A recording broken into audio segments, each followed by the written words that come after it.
গ্ৰেপ্তাৰ হোৱাৰ ভয়ত একাংশই যোগদান কৰিছিল বিজেপিত। সিন্ডিকেটৰ ধন ৰক্ষা কৰিবলৈ একাংশই যোগদান কৰিছিল বিজেপিত। তেওঁলোকৰ কুকীৰ্তিৰ কথা সকলোৱে জানে। আমি চৰকাৰ আনিবলৈ সক্ষম হোৱাৰ প্ৰাক মুহূৰ্ততহে তেওঁলোক বিজেপিলৈ আহিছিল। আমাক বছৰত 5 দিন কাম কৰা বুলি কৈ তেওঁলোকে নিজকে 24 ঘণ্টা কাম কৰা বুলি কয়। চৌকজৰ পাছতে পুনৰ মহাবিস্ফোৰণ জ্যেষ্ঠ বিজেপি নেতা অশোক শৰ্মাৰ। ৰাজ্যিক বিজেপিত চলিছে ভয়ংকৰ অন্তঃকন্দল। ৰাজ্যত লোকসভা নিৰ্বাচন শেষ হোৱাৰ পিছতে গৃহযুদ্ধত জৰ্জৰিত হৈ পৰিছে বিজেপি। ন বিজেপি পুৰণি বিজেপিৰ যুদ্ধই উলট পালট কৰি পেলাইছে বিজেপিক। ক্ষমতাৰ আগিত মতলীয়া হৈ থকা তথা গুৰু গোসাঁই নামানি চৰম সীমা পাৰ কৰা ন বিজেপিক ভালকৈ এইবাৰ উভতি ধৰিছে ইজনৰ পিছত আনজন পুৰণি বিজেপি নেতাই। মূৰৰ ঘাম মাটিত পেলাই অতি কষ্টৰে গঢ় দিয়া বিজেপিক ন বিজেপিয়ে ধ্বংস কৰি পেলোৱা বুলি অভিযোগ তুলি বাজপেয়ী ভৱনত ক্ষোভৰ দাবানল। বিশেষকৈ জ্যেষ্ঠ বিজেপি নেতা তথা প্ৰাক্তন বিজেপি বিধায়ক অশোক শৰ্মাৰ এটাৰ পিছত আনটো মহাবিস্ফোৰণে হলঠেকত পেলাইছে ৰাজ্যিক বিজেপিক। একাংশ ন বিজেপিয়ে কেৱল গ্ৰেপ্তাৰৰ ভয়ত সিন্ডিকেটৰ ধন ৰক্ষা কৰিবলৈ বিজেপিত যোগদান কৰিছিল বুলি তীব্ৰ কটাক্ষ কৰে অশোক শৰ্মাই। অশোক শৰ্মাৰ টাৰ্গেটত মন্ত্ৰী জয়ন্ত মল্লবৰুৱা। কুকুৰে ভুকে হাজাৰ হাতী যায় বজাৰ। মন্ত্ৰী জয়ন্ত মল্লবৰুৱাক মহাপুৰুষ আখ্যা অশোক শৰ্মাৰ। 24 ঘণ্টাই বিজেপিৰ হকে কাম কৰা জয়ন্ত মল্লবৰুৱাই কেতিয়া শুৱে কেতিয়া খায় এইবিলাক কথা কৈ হাঁহিয়তাৰ পাত্ৰ হৈ পৰিছে মহাপুৰুষ জয়ন্ত মল্লবৰুৱা। মানুহৰ কিছু চৰিত্ৰ থাকে, যি চৰিত্ৰটো নলবাৰী মানুহে ভালদৰে বুজি পাইছে, অসমৰ মানুহে বুজি পাইছে, নোহোৱাৰ কথাটো নাই। গতিকে এতিয়া ফলক নোহোৱা কৰিলে তেওঁলোকে। বিজেপিৰ পৰা তেওঁলোকে মোক সেইদিনা কৈছিলে যে বিজেপি মাইনাছ অশোক শৰ্মা কি। গতিকে তেওঁলোকে বিজেপিৰ পৰা মোক উলিয়াই দিলে, ফলক কেইখন ভাঙিলে বা অভাৰ ব্ৰিজত বা হৰি মন্দিৰত বা মেডিকেলত আমাৰ ফলকবিলাক নিদিলে তাৰমানে মই নোহোৱা হৈ যাম নেকি, মানুহে পাহৰি যাব নেকি যে কাৰ দিনত এইখিনি হৈছিল। গতিকে সেইবিলাক কথালৈ মই কোনো ভ্ৰক্ষেপ কৰা নাই আৰু সেই বিষয়ত মোৰ উত্তৰ দিব লগাও একো নাই। পুৰণি বিজেপিক এলাগি কৰা হৈছে, নতুন নহয়, পুৰণি বুলি কথাটো নাই। য'তেই থাকে ত'তেই তেনেকুৱা। তাৰমানে তেওঁলোক এটা গেঙৰ বাহিৰে বাকী কিজনক কাকো চান্স নিদিয়ে। গতিকে ইয়াতো তেনেকুৱাই হৈছে। ন পুৰণিৰ কথা বুলি আমি কেতিয়াও উল্লেখ কৰা নাই, কিন্তু তেওঁলোকে বাৰে প্ৰতি সেই কথাবিলাক তেওঁলোকেহে এষ্টাব্লিছ কৰে। মই বিগত 3 বছৰত কেনেদৰে ইয়াত মানে আছো সেই কথাটো দলীয় কাৰ্যকৰ্তাই দলীয় নেতৃত্বই নুবুজে নেকি। তেওঁলোকৰ ভয়তহে ইয়াত অহা নাই বা মোৰ নাম লোৱা নাই। মিটিং পাতি কয় তালৈ যোনে যোনে যায়, তালৈ মানে মোৰ ঘৰলৈ যোনে যোনে আহে তেওঁলোকক সকলো ধৰণৰ সুবিধাৰ পৰা বঞ্চিত কৰা হ'ব। গতিকে সাধাৰণ মানুহ তেওঁলোকে সুবিধাৰ পৰা বঞ্চিত হোৱাতকৈ মোৰ ঘৰত নাহে আৰু মই সেইটো কামনা নকৰোঁ মোৰ ঘৰত আহি তেওঁলোকে সুবিধাৰ পৰা বঞ্চিত হওক। কাৰণ তেওঁলোকৰ সহায়তে মই বিজেপিক ইয়াত ভালদৰে প্ৰতিষ্ঠা কৰিছিলোঁ আৰু মই বহু ভোটত বিজেপিৰ পৰা বিধায়ক হিচাপে নিৰ্বাচিত হৈছিলোঁ। গতিকে তেওঁলোকৰ প্ৰতি মোৰ ক্ষোভ নাই, কিন্তু এনেকুৱা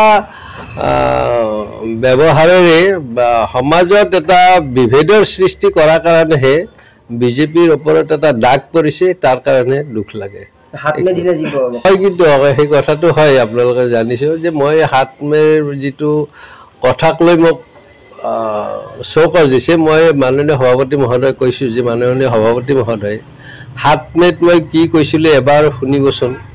মই সেই কথাটো কৈছিলোঁ। হয়, হাতমেত মোক এগৰাকী সাংবাদিক বন্ধুৱে সুধিছিল যে নৱপ্ৰজন্মক অৰ্থাৎ নতুন ভোটাৰক আপুনি কি ক'ব। মই এগৰাকী ৰাজনৈতিক কৰ্মী বা প্ৰাক্তন বিধায়ক হিচাপে সেই কথাটো সোধাটো স্বাভাৱিক, আৰু ময়ো যিহেতু এই দেশৰে নাগৰিক, মই এগৰাকী ৰাজনৈতিক কৰ্মী, মই সত্য কথাৰ পৰা ঘূৰি অহাটো উচিত নহয়। আৰু মই সেইকাৰণে কৈছিলোঁ যে ধাৰৰ ওপৰি ধাৰ কৰি যদি এটা পৰিয়াল নচলিব নোৱাৰে তেনেহ'লে এখন ৰাজ্য চলিব পাৰে নেকি। মই মাননীয় সভাপতি মহোদয় কৈছোঁ যে কাশ্মীৰ পাকিস্তানৰ কথা পাহৰিলে নেকি, কাশ্মীৰ নহয় শ্ৰীলংকা আৰু পাকিস্তানৰ কথা পাহৰিলে নেকি। গতিকে মই সেই কথাটো কোৱা হয় মই কৈছোঁ যে এটা ৰাস্তা ঘাট বা এখন অভাৰব্ৰিজেৰে এখন ৰাজ্যৰ উন্নতি নুবুজায়। মই কোৱা কথাটো মই পিছত দেখিবলৈ মোক এজন বন্ধুৱে হোৱাটছএপত দিছে, এই একেখিনি কথা নীতিন গাডকাৰীয়ে তাহানিতো কৈছিল, মই কোৱা নহয়। তেখেতে কৈছিল যে ৰাজ্য এখন দেশ এখন উন্নত হ'ব লগা হ'লে কেৱল বাট পথকেইটাই নহয়, বাট পথো লাগিব, অভাৰব্ৰিজো লাগিব, সেই কথাটো সৰ্বজন স্বীকৃত। কিন্তু সেইটোৰে কেৱল দেশখন উন্নতিৰ পথলৈ যোৱা বুলি ক'ব নোৱাৰি। মই সেই কথাটোহে কৈছিলোঁ।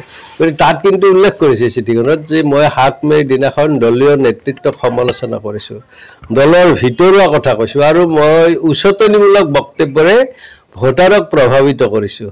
মোৰ তেতিয়া পুতৌ জন্মিছে তেওঁলোকৰ, যে মোক 7 মে'ৰ দিনাখনৰ বক্তব্যতহে জানিলে নেকি যে মই ভোটাৰক প্ৰভাৱিত কৰিব পাৰোঁ। গতিকে তেওঁলোকে সেইকাৰণে মই ভোটাৰৰ লগত মোৰ জনসম্পৰ্ক নথকা বা ভোটাৰক মই প্ৰভাৱিত কৰিব পৰা কথা মোৰ নায়েই বুলি ভাবি মোক নিৰ্বাচনত তেওঁলোকে নলগালে। মোক ডিব্ৰুগড়ৰ দায়িত্ব দিছিল, ডিব্ৰুগড়ৰ দায়িত্ব পালন কৰিলোঁ। কিন্তু নিজৰ সমষ্টিটোতো কাম কৰাৰ এটা ইচ্ছা থাকে, এখন মিটিঙকতো মাতিব পাৰে, তেওঁলোকে নামাতিলে। গতিকে এইবিলাক কথাৰ কাৰণে যিবিলাক মই বিগত 3 বছৰত অন্যায় মোৰ ওপৰত কৰা হৈছিল, তাৰ মই এটা সুবিচাৰ বিচাৰি মাননীয় সভাপতি মহোদয় মোৰ কথা মনৰ কথাখিনি কৈছে। কোনোবাই গালি পাৰিলে, আমাৰ কথা আছে নহয়, কুকুৰে ভুকে হাজাৰ হাতী যায় বাজাৰ। কোনোবাই মোক কিবা ক'লে মই তাৰ কাৰণে মই তেওঁ কোৱা মতে হৈ যাম নেকি? সেই কথাটোৰে আমাৰ তেওঁলোকৰ প্ৰতি পুতৌ হৈছে। মই চিঠিখনত মই সেই কথাটো কৈছিলোঁ যে তেওঁ যে আমাক বছৰত 5-6 দিন মানে বিজেপি কৰা বুলি কাম কৰা বুলি কৈছে, কিন্তু আজি দুখ লাগে, লাজো লাগে কথাটো যে আমি 5-6 দিন কাম কৰি চৰকাৰ আনিবলৈ সক্ষম হোৱা অৱস্থাতহে তেওঁলোকে কিন্তু বিজেপিত আহিছিল। আৰু কি আহিছিল মই সেইটোও কৈছোঁ।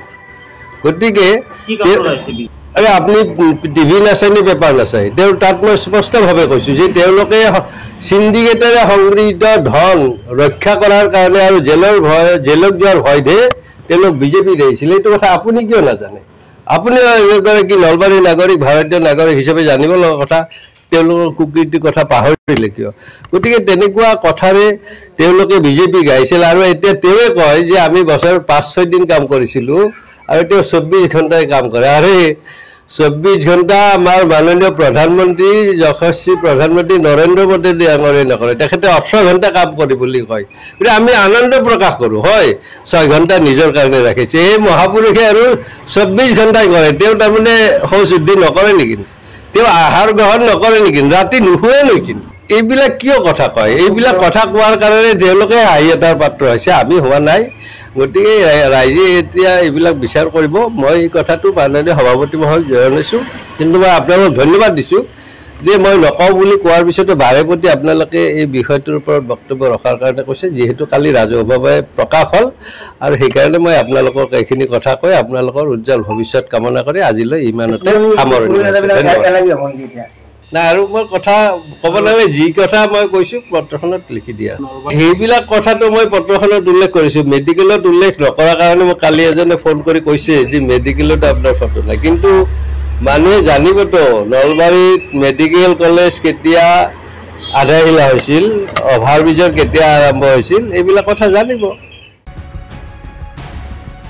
যোৱা হওক অশোক শৰ্মাৰ এনে ক্ষোভ আৰু মন্তব্যই বাৰুকৈ জোকাৰি গৈছে ৰাজ্যিক বিজেপি। নিউজ ডেস্ক, এনি টক্স।